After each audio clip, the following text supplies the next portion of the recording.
첫 번째 뉴스는요? 네, 이명박 전 대통령에 대한 영장 실질심사가 내일 오전 10시 반으로 잡혔습니다. 그런데 이명박 전 대통령 쪽에서는요, 검찰에서 입장을 충분히 밝혔다면서 심사에 출석하지 않겠다라고 밝혔는데요. 영장 심사는 박범석 영장 전담 부장판사에게 배당됐습니다. 자, 이거는 저희가 역대 가장 빠른 시간대에 민의를 한번 연결해 볼까 합니다. 이정열 전 해설 담당 전직 부장판사님 연결됐습니다. 안녕하십니까? 네, 안녕하십니까. 예. 이렇게 이 실질심사에 출석을 안 하면, 본인한테 불리한 거 아닌가요? 그렇죠. 당연히 불리하죠. 그러니까, 그 본인의 입장을 뭐 검찰에서 충분히 밝혔다고 하는데, 그건 이제 본인 생각이고, 예. 그런 입장이 사실 서류로 나타나서 법원으로 보여지는 거는 피의자 신문조서거든요. 예. 근데 피의자 신문조서는 수사기관에 의해서 작성된 거기 때문에 본인의 입장이 충분히 반영됐다고 볼 수 없고 오히려 수사기관의 입장과 생각에 따라서 작성되는 질문 답변이 기재되어 있기 때문에 그 입장이 충분히 남겼다고 할 수는 없고 오히려 법관 판사의 면전에서 앞에서 자기 입장을 충분히 얘기하는 게 훨씬 유리한 거죠. 그렇죠. 이걸 포기한다는 건 어떤 의미입니까? 두 가지 의미가 있는데요. 보통은 어떤 경우냐면은 이제 다 인정하기 때문에 굳이 판사 앞에서 할 얘기가 없다라는 뜻이 있어요. 보통 이제 이런 경우 포기하는 경우는. 그런데 이건 아무래도 좀 성격이 이제 정치적인 성격이 또 뭐 안 담겼다고 할 수 없으니까 이명박 전 대통령 입장에서는 뭐 굳이 출석해서 포토라인에 다시 한번 서는 것에 대한 어떤 뭐 두려움이랄까 뭐 어떤 불쾌함이 있을 거고 이제 또 한편으로는 어떻든 이게 구속영장이 발부되게 되면은 수사기관에서 집행이 되는 게 아니라 자기 집에서 집행이 될 거거든요. 그러면 언론 카메라나 이런 거 나왔을 때 끌려가는 모습이 연출될 수 있으니까. 집에까지 검찰에 와서 네. 본인을 끌고 가는 모습이 본인에게 네. 정치적으로 유리할 수 있다. 예, 전에 그 전두환 전 대통령이 그랬었죠. 국제 성명 발표에서 그런 모습을 생각하지 않을까 하는 뭐 그런 생각도 해봅니다. 그러니까 그 최후의 성명 발표의 기회를 한 번 더 가질 수 있다. 네, 그렇죠. 뭐 실제 그렇게 할지는 모르겠지만 적어도 그럴 기회가 한 번 더 생기는 것이고, 예. 예. 그렇게 해석하신다. 네, 일리 있습니다. 근데 여하간 이 자체는 본인에게 법률적으로는 불리할 것이다. 예. 네, 그렇습니다. 뭐 예. 법적인 불리함보다는 사실상 불리한 거죠. 뭐 자기가 안 나겠다고 한 거니까요. 이건 어떻습니까? 이제 영장 심사에 대해서는 우리가 이제 좀 트라우마가 있어요. 예. 주요한 네, 그렇죠. 피의자들이 결정적인 시기에 영장이 기각된 적도 많았고, 그리고 들어갔다가 풀려난 경우도 있었고요. 김관진 네. 전 장관 같은 경우에. 그 영장 전담 판사들이 이제 다 교체되긴 했다고 하는데, 네. 그럼에도 불구하고 이제 사법부가 그동안 지나치게 보수화됐던 거 아닌가 그런 우려도 네. 있는 와중에 박범석 영장 전담 부장판사에게 배정이 됐습니다. 네. 혹시 우려는 없으십니까? 제가 개인적으로 이분한테 배당됐으면 좋겠다 하는 분이 있긴 했었는데 그분은 한테는 안 갔고요. 네. 예. 뺑뺑이죠 이게. 예, 그렇죠. 네. 전혀 걱정이 안 되는 건 아닌데 네. 이제 그래도 뭐 그냥 그 양쪽 저울을 놓고 본다면 그냥 법과 원칙에 따라서만 했을 때에는 이거는 어떻게 뭐 기각할 만한 사유가 도저히 보이질 않거든요. 네. 그리고 종전에 이제 작년에 그 영장전담 판사들이 상당히 국민적인 비난을 받았었는데 그럼에도 불구하고 박근혜 피고인에 대한 구속영장은 한 번에 발부가 됐었기 때문에 그런 사례를 보면은 뭐 그렇게 크게 우려할 정도는 아니지 않는가 그래도 긴장은 하고는 있습니다. 그렇군요. 뭐 당연히 판사들도 개인적인 여러 가지 정치적 성향이나 그런 게 있을 수 있고 그래서 이제 그동안의 판결을 볼 때 좀 보수적인 성향의 판결을 많이 내린 판사 아니겠는가 그런 차원에서 좀 우려가 네. 있으시다는 거죠? 예. 네, 그렇죠. 자, 그거는 목요일 날 오후면 결정이 됩니까? 보통은 이제 피의자 신문이 지금 없는 상태니까 그 신문을 하는 시간은 확보가 될 겁니다. 기록 보는 시간에서. 그래서 빠르면은 목요일 저녁이 될 수도 있기는 할 텐데 아마 제 생각에 금요일 오전까지는 가지 않겠나. 오전이요? 그러니까 예. 예, 구속영장 청구서의 분량을 보면 박근혜 피고인 때보다 2배인가 더 된다고 하거든요. 그러면은 그냥 단순히 대입을 해봐도 이 영장전담 판사가 봐야 될 기록의 분량도 최소한 2배 가까이는 될 테니까, 그러니까 봐야 될 기록이 많아서 그 시간이 좀 오래 걸리지 않을까 싶은 생각이 듭니다. 알겠습니다. 오늘 말씀 여기까지 듣겠습니다. 예, 고맙습니다. 네, 이정열 전 부장 판사였습니다. 저희가 오늘 좀 복잡합니다, 진행이. 중간중간에 끼어드는 분들이 많이 있어요. 네, 그래서 자, 다음 뉴스 이어가면요. 네, 구속영장 관련해서도요, 관련된 소식들이 많습니다. 이명박 전 대통령 재임 시절에 청와대 주요 현안 중 하나가 다스였다라고요, 검찰의 구속영장에 쓰여 있다라고 합니다. 그와 관련된 증거와 정황들도 많이 쓰여 있는데요. 청와대 직원은 다스가 떼인 투자금을 받아내고 다스의 차명재산 상속세를 줄이는데 동원됐다라고 합니다. 이건 뉴스공장에서 작년부터 줄기차게 얘기했던 거거든요. 네, 예. 시사인 보도도 있었죠. LA 총영사, 예. 그 LA 총영사가 사실은 변호인이었고, 예, 다스 소송을 담당하는 변호사를 거기다 앉혀버린 거죠. 그리고 그 청와대 행정관들, 네. 행정관들도 다 같이 동원돼가지고 국세청 직원도 동원됐다고 하고요. 그래서 그 돈을 찾고 그다음에 대통령이 낼 세금을 줄이고, 여기서는 대통령이 아니라 다스가 낼 세금이죠. 그리고 분식 회계 뭐 이런 이야기들. 이명박 전 대통령 관련 케이스를 계속 들여다보다 보면 정말 이런 걸 하려고 대통령이 된 게 아닐까. 본인이 기업 하던 시절, 그리고 서울시장 하던 시절, 여러 가지 법률 또는 뭐 감독기관들 때문에 하지 못했던 것을 그런 제약이 없을 때 얼마나 내가 훌륭하게 해낼 수 있을 것인가, 정확하게는 드실 수 있을 것인가, 응? 그 생각을 하며 대통령이 된 게 아닐까 싶을 정도예요. 예. 네, 검찰 조사 결과에도요, 다 모두 이명박 대통령이 시켰다라고 나오고 있는데, 하지만 보이는 모든 걸 부인하고 있는 상태입니다. 청와대 행정관들을 자기 재산을 찾는 데 쓴다는 게 상상할 수 없거든요, 이거. 네, 불법이죠, 명확하게요. 불법도 불법이지만 이런 생각 자체가 들지를 않아요. 공무원이 된 사람이 청와대에서 뭐 외교관이랑 국세청이랑 그 행정관들 동원해가지고 내 돈 찾아야지? 이런 생각이 어떻게 듭니까? 생각 자체가 들지를 않아요. 근데 꺼리낌 없이 하십니다. 꺼리낌 없이. 예.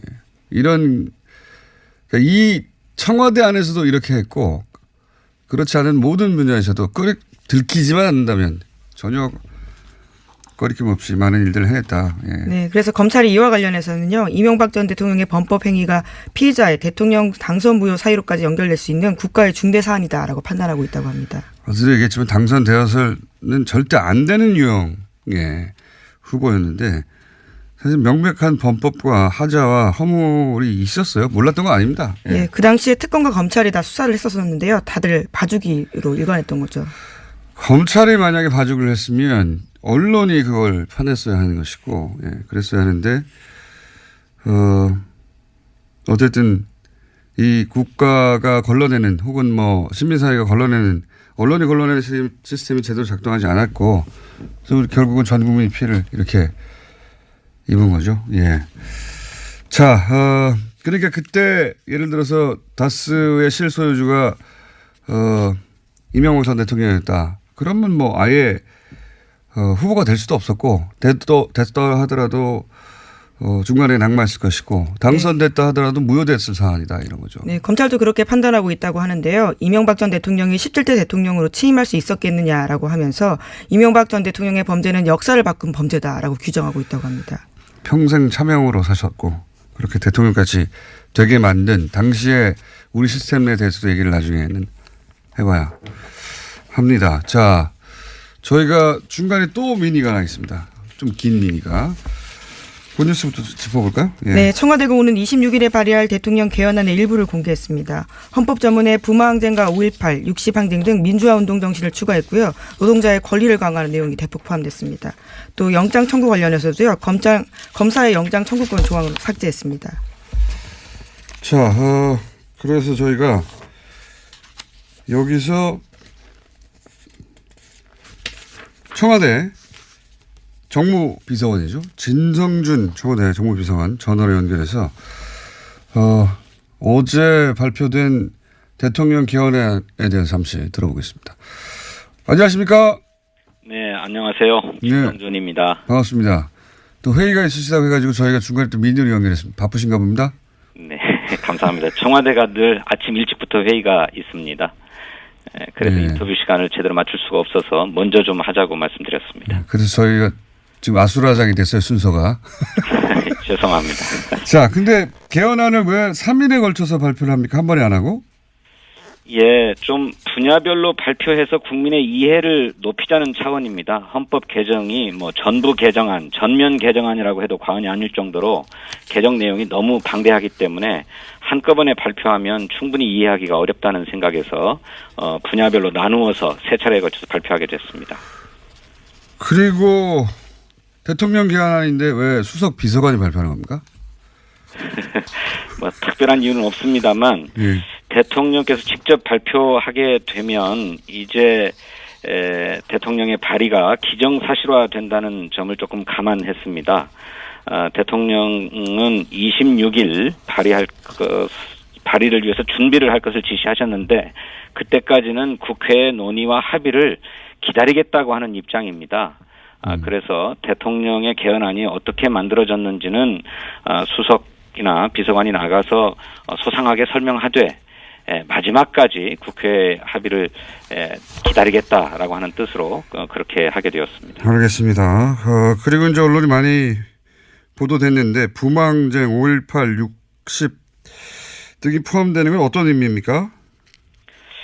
헌법 전문에는 통상 국가의 어떤 정통성, 정체성 그리고 국민이 가지고 있는 어떤 시대 정신 이런 것이 담기는데 잘 아시는 것처럼 우리 헌법은 독립운동의 정신과 민주화 운동의 정신을 계승 발전한다고 되어 있습니다만 4.19 혁명 이후에 부마 민주항쟁 또 5.18 광주 민주화 운동 그리고 60 민주항쟁까지 민주화 운동의 역사가 면면이 이어져 왔습니다. 이러한 민주화 운동의 정신을 계속해서 계승하고 발전시킨다라고 하는 의미를 보다 분명하게 하기 위해서 역사적인 민주화 운동들을 모두 기록하기로 그렇게 했습니다. 촛불 집회는요? 너무 가깝나요? 촛불 집회도 그 민주화 운동의 일환이라고 저희들은 생각합니다. 그런데 이 촛불 집회는 아직도 좀 진행 중인 게 아니냐 이렇게 생각합니다. 그래서 역사적 평가가 완료됐다고 보기 어렵고 아직도 진행 중이기 때문에 이것을 헌법 전문에 담는 것은 좀 아직 이르다 이런 생각을 했습니다. 그렇긴 한데 이제 또다시 헌법 개정이 이번에 된다 하더라도 되려면 앞으로 뭐 10년, 20년 단위가 흘러야 될 것 같은데 촛불 집회 너무 늦게 늦는 거 아닙니까? 그렇게 되면? 역사적인 평가가 분명히 내려지게 되면 뭐 언젠가는 헌법 전문에 촛불 항쟁도 담길 거라고 생각합니다. 그런데 다만 헌법 전문에 담기지 않는다고 해서 그 정신이 사라지는 게 아니고 지금 우리 국민들 가슴 속에는 있고 또 그 정신에 입각해서 새 정부가 일하고 있기 때문에 그렇게 이해해 주셨으면 좋겠습니다. 자, 그리고 또 많이 거론되는 게 이제 저희가 좀 이따 자세히 또 짚어보긴 하겠습니다만, 국민을 사람으로 바꾸는데 기본권의 주체에 대해서 네. 이게 어떤 의미가 있는 겁니까? 그 사람이라면 뭐 국적이 어디냐 또 인종이 무엇이냐를 떠나서 누구나 다 누려야 될 어떤 천부인권적인 권리가 있다고 생각합니다. 뭐 가령 생명이 소중하다, 지켜야 된다라고 하는 것이나 또는 사람이면 누구나 자유롭다, 또 누구나 평등하다, 뭐 이런 천부인권적 차원의 기본권은 국적에 불문하고 사람이라면 누구나 다 누려야 한다라고 하는 점을 이번 헌법에 담고자 하는 것이고요. 그것은 기본권 향유의 주체를 국민에서 더 나아가서 사람으로 확대함으로써 이 기본권만큼은 훼손될 수 없는 것이다. 그리고 누구에게나 지켜져야 된다라고 하는 점을 분명하게 하자는 뜻을 담고 있습니다. 좀 구체적으로 예를 들면 예를 들어서 로힝야에서 우리나라도 혹은 뭐 시리아에서 망명한 분들이 있을 수 있는데 그분들에게 사람으로서 기본권을 보장해 줘야 된다. 국가가. 네. 이런 정신인 겁니까? 기본적으로 말하자면?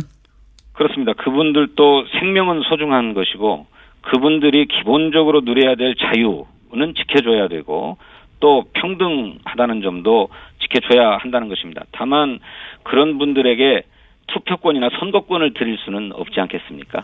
그래서 알겠습니다. 이렇게 사회권적 기본권은 국민에 한정하도록 하고 하지만 천부인권적 기본권은 모든 사람에게로 확대하자라고 하는 것입니다. 그리고 이제 공무원 그 노동 3권 사실상 보장하는 내용 이 담겼다고 하는데 네. 이렇게 되면 예를 들어서 군인은 어떻게 되는 겁니까? 그래서 현역 군인과 같은 경우는 법률로 정해서 노동 3권을 일정하게 제한할 수 있도록 하는 단서를 달았습니다. 현역 군인이나 또 경찰도 마찬가지겠죠. 그거는 국회가 어떤 공무원의 경우는 뭐 노동 3권을 다 보장할 수 없고 일정한 한계가 있다라고 할 것인지는 국회가 논의해서 법률로 정할 사안입니다. 그러니까 기본적으로 허용하고 예외적인 사안을 두도록 한다 이런 얘기군요. 예, 그렇게 하자는 말씀이죠. 그렇군요. 그리고 이게 가장 많이 화제가 되었어요. 그 국회의원도 소환할 수 있고, 예. 큰일 났습니다, 국회의원들. 그리고 요 대목은 빼자고 할 것 같은데. 그리고 이제 법안을 국민이 발의할 수 있고, 요 정신이 이야기할 수 있는데, 지금 예를 들어 청와대 청원만 하더라도 온갖 청원이, 물론 뭐 그게 다 국민의 뜻이 담겨 있는 긴 하지만 국민들이 법안을 마구 발의할 수는 없는 거 아닙니까? 네, 예? 그렇죠. 이거는 어떤 취지에서 만들어진 겁니까? 뭐 취지야 다 이해하실 거라고 생각하는데 세월호 참사 직후에 세월호 진상을 규명하기 위한 특별법을 만들어달라라고 하는 청원, 입법 청원이 600만 명의 국민이 참여했습니다. 그런데도 그 당시 정부나 국회는 아무런 응답을 하지 않았습니다. 어떻게 이런 일이 있겠는가 해서 국민이 더 기존 정치권에 대해서 불신과 분노를 하게 되었는데 이제 그런 필요, 국민적 요구와 기대에 부응하지 않는다면 이제 국민이 직접 나서서 법률안을 발의할 수 있도록 할 필요가 있겠다라고 하는 것입니다. 또 그렇게 국회나 국회의원이 국민의 요구에 부응하지 않고 더 나아가서는 그에 반해가지고 비위를 저질러도 아무런 책임을 지지고 있지 않는데 이제는 국민이 직접 소환할 수 있도록 할 필요가 있겠다고 하는 것입니다. 그런데 다만 어떤 정도의 요건을 갖춰야 국민 소환이 이루어지고 또 발안이 이루어질 수 있는가 하는 문제는 국회가 논의해서 법률로 정하도록 그렇게 했습니다. 정신과 취지는 잘 알겠는데 이제 이런 제도가 잘못 오용되면 예를 들어서 태극기 집회가 대통령 주변의 국회의원들을 다 체포하라고 한다든가 소환해서 하여튼 오남용 되지 않도록 국회가 이 디테일은 채워달라 이런 얘기인 것 같고요. 네, 요건과 절차는 국회가. 네, 1분밖에 안 남아가지고 오늘은 팩트 중심으로 좀 짚어보고 있는 와중인데 이제 한국당이 반대하면 뭐 한국당뿐만이 아니라 다른 정당들도 다 이해관계가 달라서 사실상 법안의 정신과 내용과 취지는 알겠는데 이게 물리적으로 추진은 불가능한 거 아니냐. 네. 맞죠? 그렇습니다. 뭐 자유한국당이 개헌 저지선인 100석 이상을 확보하고 있기 때문에 반대하면 어려울 수 있습니다. 하지만 국회는 대통령이 개헌안을 발의한 이후에도 약 한 달 정도의 시간이 있습니다. 그 시간 동안에 합의를 한다면 개헌할 수 있습니다. 그때까지 해달라는 것입니다. 알겠습니다. 그러니까 대통령이 발의했다고 그대로 되는 건 아닌데 이걸 계기로 본격적으로 논의를 좀 해달라. 네. 그런 취지. 거죠? 그런 취지가 있습니다. 알겠습니다. 대통령은 국회 합의를 존중할 것입니다. 앞으로 이 발표가 다 끝난 다음에 한번 스튜디오 나와 주십시오. 직접 나와서 알겠습니다. 설명해 주셔야 될 것 같고 지금 그러면 대통령과 회의하러 가십니까? 아닙니다. 아침 이른 회의는 비서실장 주재 회의가 있습니다. 그분도 높으신 분이죠. 자, 그러면 가시고요. 오늘 여기까지 하겠습니다. 네, 감사합니다. 네, 지금까지 진성준 청와대 정무비서관이었습니다.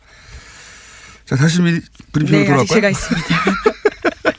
들으시는 분들도 헷갈리실 것 같은데요. 다들 난리예요. 다들 시간이 안 맞아가지고. 근데 또 꼭 들어봐야 되는 내용이라 중간중간에 연결을 됐고요. 이 협박 관련해서는 또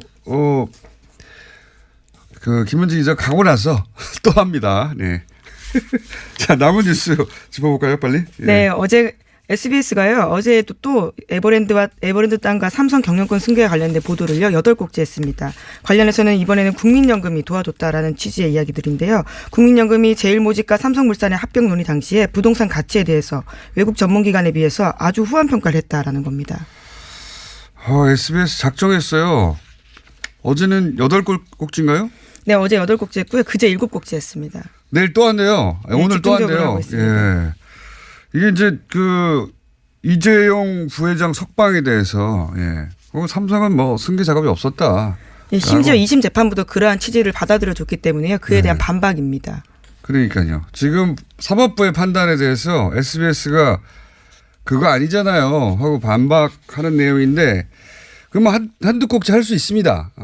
그런데 SBS가 연속으로 다루고 있는 것은 뭐 어제 내용을 한마디로 하면 삼성 승계 작업을 하는데 국민연금이 도와줬다는 겁니다. 국민의 돈을 관리하라고 하는 국민연금이 일개 기업의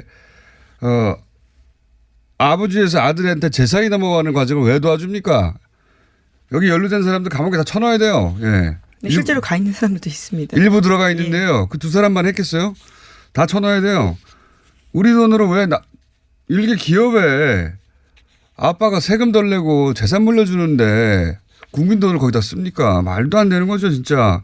곰곰이 생각하면 진짜 열받는 거예요. 예. 정말 열받는 내용인데.